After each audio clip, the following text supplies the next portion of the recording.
College ಬಿಟ್ಟು rap career choose ಮಾಡಿದ್ದು ಹುಡುಗಿದ ದಿನ ಹೆಂಗಿರ್ತೈತೆ ಅಂತ ಹೇಳಿ ನೋಡೋಣ ಬನ್ನಿ. ಈಗ ಆಯ್ಸ್ದ ಮಸ್ತ್ ಎಲ್ಲರಿಗೂ ನಿಮ್ಮ ಹುಬ್ಳಿ ರ್ಯಾಪರ್ ಅಮೂಲ್ಯ. ನೀವು ತಿಳ್ಕೊಂಡಿರ್ಬೋದು ಸಾಂಗ್ ಬರೀದೇನು ಹಂಗೆ ಹಿಂಗೆ ಆಗ್ಬಿಡ್ತೈತದ ಅಂಥೇಳಿ. ನಾ ಬೆಳಗ್ಗೆ ಎದ್ದಿರ್ತೀನಿ, ರ್ಯಾಪ್ ಸಾಂಗ್ ಕೇಳ್ತೀನಿ, ರ್ಯಾಪ್ ಸಾಂಗ್ ಬರಿತೀನಿ, ಬೀಟ್ ಮಾಡ್ತೀನಿ, ಮತ್ತು ಬೇರೆ ಟಾಪಿಕ್ ಮೇಲೆ ಬೇರೆ ಥೀಮ್ ಮೇಲೆ ಸಾಂಗ್ ಬರಿತೀನಿ, ಪ್ಲೇಸ್ ಹುಡುಕ್ಬೇಕು, ಅದು ಇದು ಎಲ್ಲ ಫುಲ್ ಹಿಂಗೆ ಮಾಡ್ಕೊತೀನಿ. ನಾ ರ್ಯಾಪ್ ಕೇಳ್ಕೊತ ಬೀಟ್ ಮಾಡ್ಕೊತ ಫುಲ್. ಸೊ ನಾ ಬೆಳಗ್ಗೆ ಎದ್ದು ಇವತ್ತು ಬ್ರೇಕ್ಫಾಸ್ಟ್ ಇದು ಮಾಡಿದೆ.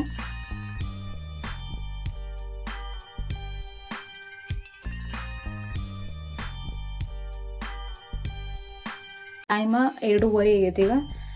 ಈಗ ಪ್ರಾಕ್ಟೀಸ್ ಮಾಡತ್ತೇನೆ ಕುತ್ಕೊಂಡು. ನಾ ಬ್ರೇಕ್ಫಾಸ್ಟ್ ಎಲ್ಲ ಮಾಡಿ ಇನ್ನು ಸ್ವಲ್ಪ ತಾಯಿನ ನಾನು ಏನಾದರೂ ಲಂಚಿಗೆ ಮಾಡ್ಕೋತೀನಿ.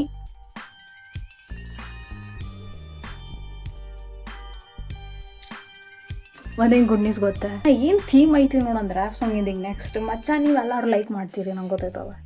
ಎಲ್ಲರಿಗೂ ಹಾಟ್ ಅದ ನಮ್ಮ ಉತ್ತರ ಕರ್ನಾಟಕ ಮಂದಿ, ನಮ್ಮ ಕರ್ನಾಟಕ ಮಂದಿಗೆ. ಗೆಸ್ ಮಾಡಿರಿ ನೀವು. ಗೆಸ್ ಮಾಡೋಕ್ಕಾತಂದ್ರೆ ಆ ಟಾಪಿಕ್ ಮೇಲೆ ಬರಾಗ ನಾ ಕನ್ನಡ ವ್ಲಾಗ್ಸ್ ಮಾಡ್ತೇನೆ. ಯೂಟ್ಯೂಬ್ ಚಾನಲ್ದಲ್ಲಿ ಅಪ್ಲೋಡ್ ಮಾಡಿದ್ದೇನೆ ನನ್ನ ವ್ಲಾಗ್ಸ್ ಎಲ್ಲ. ಲಿಂಕ್ ಬಯೋದಲ್ಲಿದೆ, ಹೋಗಿ ನೋಡಿರಿ ಗಾಯ್ಸ್. ಅಮೂಲ್ಯ ಸಾಲಿ ಅಂತ ಯೂಟ್ಯೂಬ್ ಚಾನಲ್ದಲ್ಲಿ ಹೋಗಿ ನಂದು ಚಾನಲ್ ಸಬ್ಸ್ಕ್ರೈಬ್ ಮಾಡಿರಿ, ಸಪೋರ್ಟ್ ಮಾಡಿರಿ ಗಾಯ್ಸ್.